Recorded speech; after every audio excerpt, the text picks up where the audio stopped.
Hey guys, welcome back to Team Vehicle Reviews, the channel that's active about every 4 or 5 months. Yeah. Today we're coming in with our new weekly segment about automotive news and opinions called Fill Up. So, what's first today?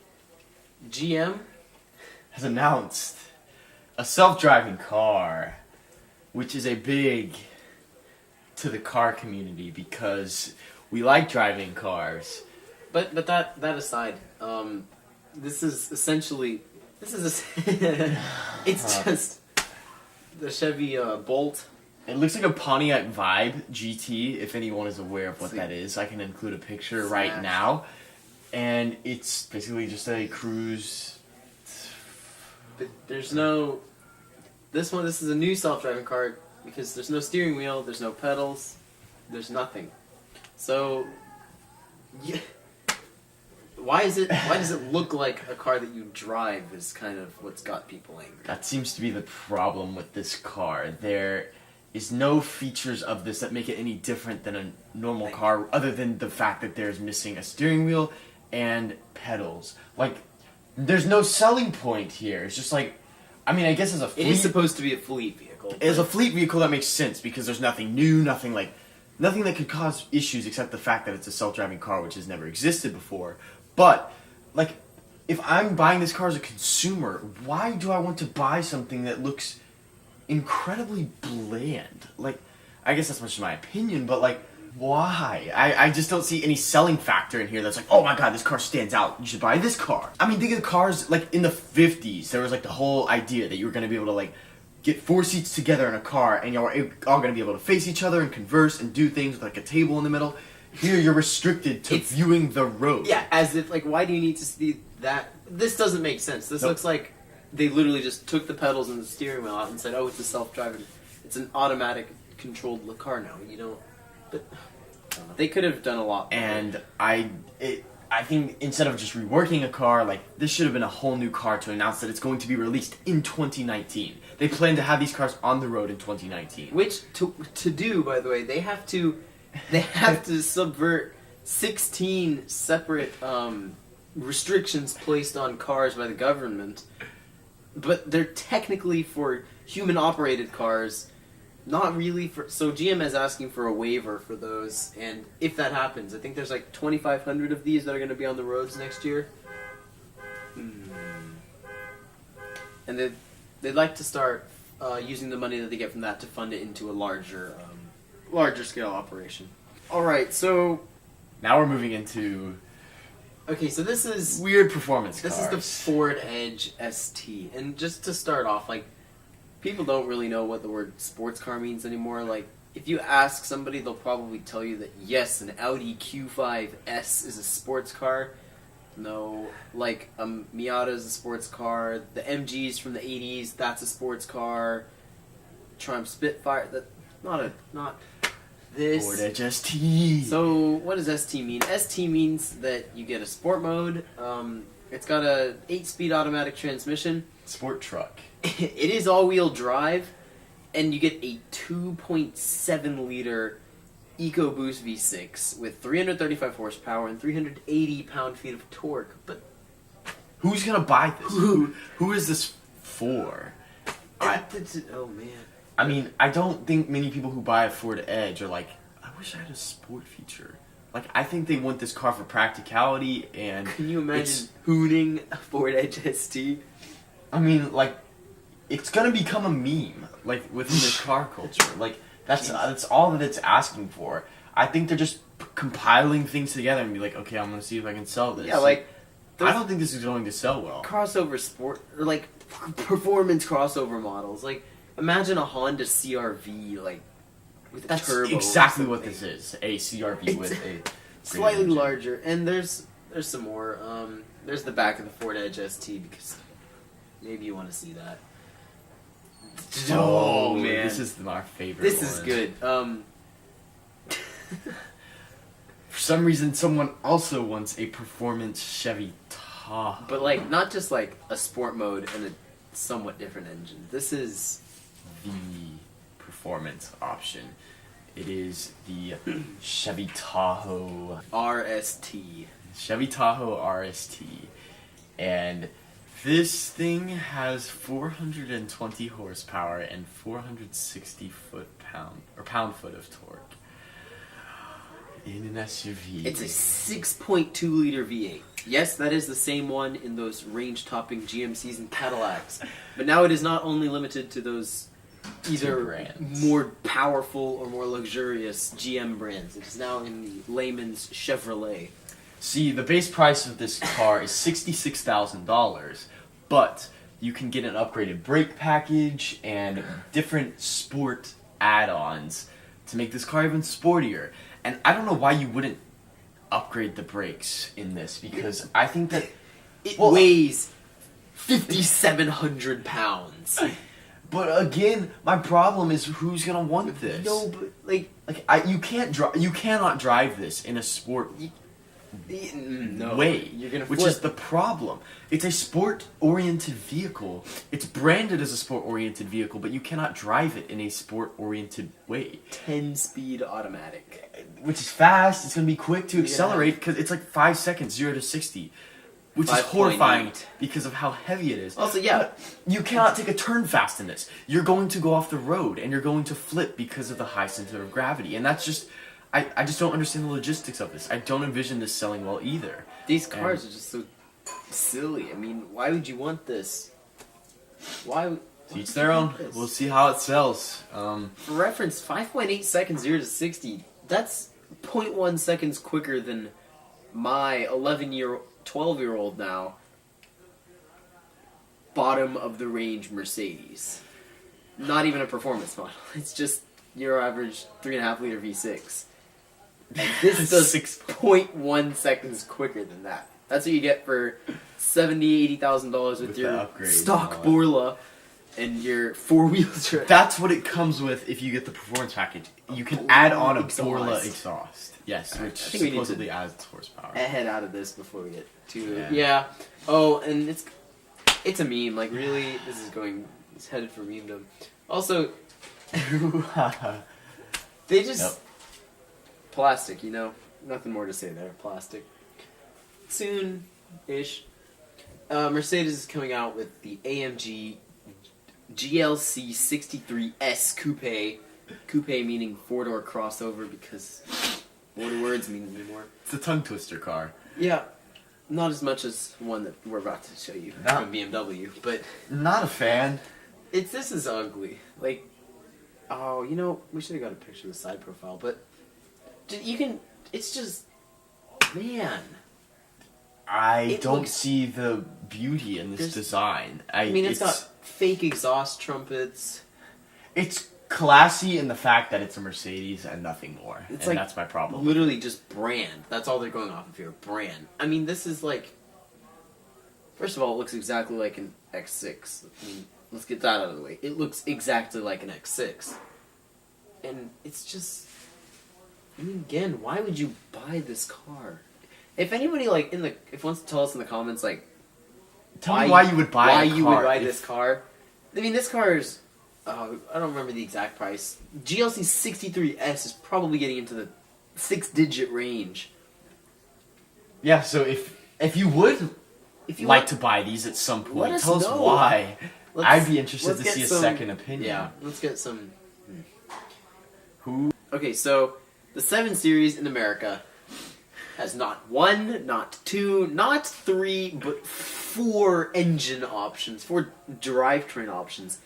You can get the 740E 4-cylinder hybrid, the 740i, which is a 6-cylinder, inline 6, great engine, 750i, which is, you know, your average German V8, and the M760i, which is a 12-cylinder. Also, what we're really looking at is the M760Li X-Drive for the all-wheel drive, extended wheelbase. You just get all those badges, you know? Badges. You get all those badges. So yeah, that's fun. You get the fake exhaust trumpets because luxury car. Yeah, so if you really want a car with any 4 engines, conceivable engine option possible, I guess the 7 Series is your best option. So, almost 3,000 Ford Rangers from the year 2006. the owners of these 3000 Rangers are being warned not to drive their vehicle because of a faulty airbag. And the airbag will deploy and cause death. Which is a pretty serious... Because it just busts. This is an incredibly serious, issue that needs to be dealt with. Ford is currently working on it to where people cannot drive these cars safely. Ford literally said, do not drive this vehicle. So they're urging people to just leave their Ford at home, their Ford Ranger. They'll come pick it up, and they'll get a free loaner vehicle. But then again, these cars were built to last for years. These cars were meant to be like a fleet vehicle and dispose of it. So I guess for the 3,000 people that do own these cars and that do care about them to get fixed, they will have that done by Ford. But I just thought that was hilarious that they literally said, do not drive your vehicle. You don't hear that often, and I guess be safe, Ford Ranger owners. Can we take a moment to appreciate this picture? This is just... wow. Look at that. How artsy, Ford. It's 2006. You were killing the game with the photography. Wow. Amazing. Spectacular. Stare at that all day. Oh. The Detroit Auto Show The Detroit Auto is Show. happening soon. And there's some new cars, and we gotta talk about them. If you'll recall back to the 80s and maybe early 90s, the G-Class is actually a utility truck. Most of them were a two-door, most were manual, used in off-road, military settings, stuff like that.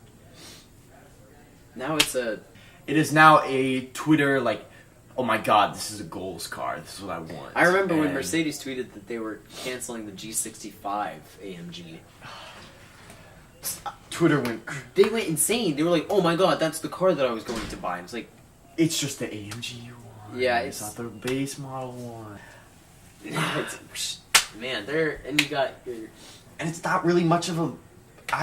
this is the 2019 G-Class we're looking at here. Not here for it. Yeah, we're going to be moving on to... the new Chevrolet Silverado. This is the 2019 Silverado. Fairly certain this is a performance or off-road package off-road pictured. oriented. But it's getting a facelift like most major trucks. The Ford F-150 just got their facelift. And as we will be talking about in a second, the Dodge Ram is getting a facelift as well. Or an actual just whole new redesign. Yeah. Which is way overdue for the Dodge Ram. Oh, which has had the same design for plenty of years. 6 years now? But Chevy's catching up as well. They're going to be redesigning the truck, and I don't really have much of a say in trucks. I think they look fine. This is just the type of vehicle that they've turned into, and I would not have a problem driving this truck. I think it looks fine, and it looks manly, off-roady, which is, I guess, typical, but if you didn't want to upgrade your truck to an off-road package, there you go. I think that would have you set. Yeah. Okay, so... this isn't supposed to be here. This was a Reddit leaked image of the new 2019 Dodge Ram. And as you can tell by the picture... somehow this car is even manlier than the one before. I just don't see it. I do not see any hope for this. This is incredibly ugly, which is very harsh. I know I'm being very blunt, but this is not a good-looking truck. The hood is very lifted and tall. The engine's not that big. From what I read, this is probably a upgraded package. This is definitely not a base model because of the chrome trim. There's chrome everywhere on this, and it has extended mirrors, which looks like a towing option. But with the gray color, the chrome, this car looks extremely bland. There are no harsh lines or jarring physical objections on this car. It's just an ugly, basic design, and I was expecting more from a redesign, and that's what we get. We'll see if this will be official. The official photos will be released in a couple of days. This is just the leaked one, but we'll see if they have any better official pictures and see if this Dodge Ram has any hope. Okay. This is a great subject. This is fun. The new Cruise Diesel. That's right. A in Chevy America. Diesel hatchback. Which doesn't look bad. I like it. It's pretty good looking. I like the look of it. It's the not diesel. The diesel comes with a sport package, which includes like body kit, larger wheels, to make it look, I guess, nicer. But that is It's a a manual manual. transmission in America. This is, I believe, the only car in America, new car, that you can buy that has a diesel engine and a manual transmission. And that's the only manual diesel in America right now. This bad boy gets 29 miles per gallon city and a whopping 48 miles per gallon on the highway. Goes 0 to 60 in 8 seconds, which is... What do you expect? eh. It's a diesel. But if you're looking for a commuter, like it's just I need to get from point A to point B and something that looks cool, like everybody's gonna tell you like, oh, that's a nice car, like that looks cool This with that does color. look pretty good. It's a solid option. You're gonna get good fuel economy. Diesel prices aren't crazy. Like this is a good car. I like the idea of this car, and I think Chevy is actually doing something good. GM is doing something good with this car. GM is somewhat getting their ground back after, bankruptcy. Yeah. Buick, guys, come on. Chevy Pontiac, is a little better. Saturn.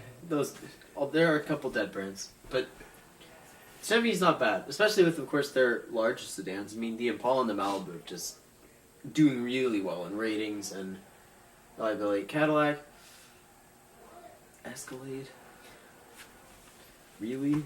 So here is the Mercedes CLS Coupe Edition 1. This is their new complete overhaul for the current CLS, and it falters a bit.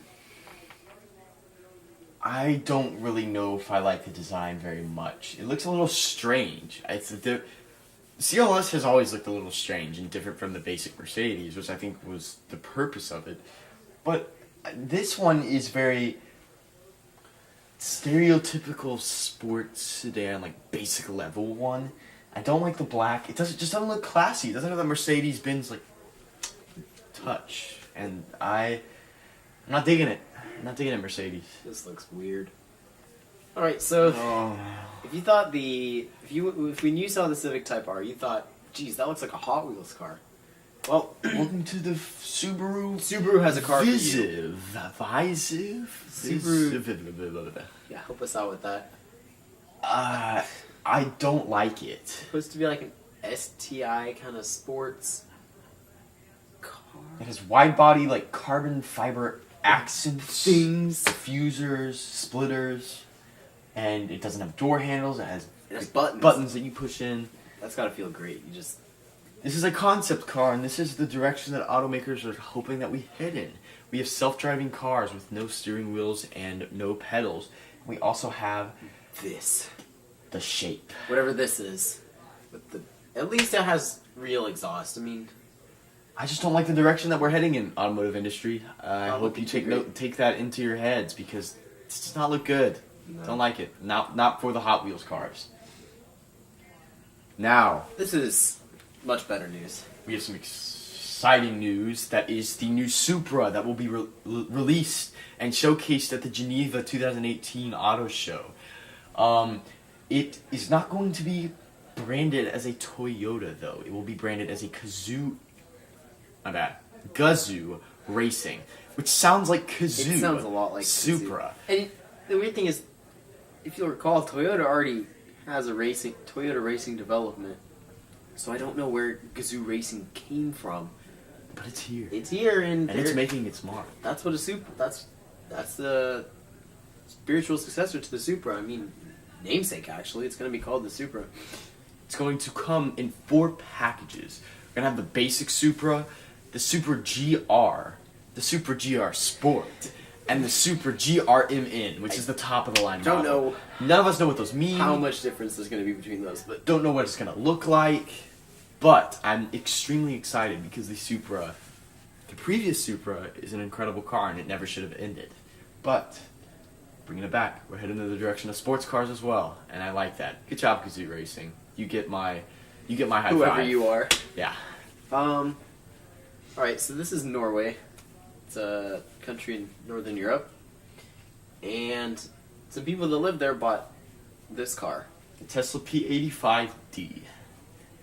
and they were unhappy with their PA85D in regards to performance because they were promised a vehicle that had 700 horsepower. What they found out after driving is that it made somewhere around mere 400 horsepower. Oh man, not good enough. Only 400. Dang it. And they're suing them. And yeah, basically Tesla promised these numbers, and they're not making those numbers. So they have every right to be unhappy with that, and they, like Trayton said, are suing Tesla. And apparently Tesla already went through this once before for exactly the same thing. They wrote down some numbers on the window sticker, and the drivers found out that's not how much power the car actually produces. So what the Norwegian suers are seeking is similar reparations to those of the older I settle. think they're getting about $8,000 in Some refunded amount Yeah. of money. But Tesla, what are you doing? Why would you Step do your game that? up. Alright, well I think that concludes our first episode of TVR Fill Up. We hope to bring these videos to you every Friday. This video will not be released on a Friday because we got this idea on a Saturday and are filming on a Saturday. We want to get this video out. But every Friday we're going to film, edit, and upload these videos for y'all. It's going to be our opinions on new cars, news on new cars, anything that's happening that's new and up to date within the car world. We're going to be talking about it here.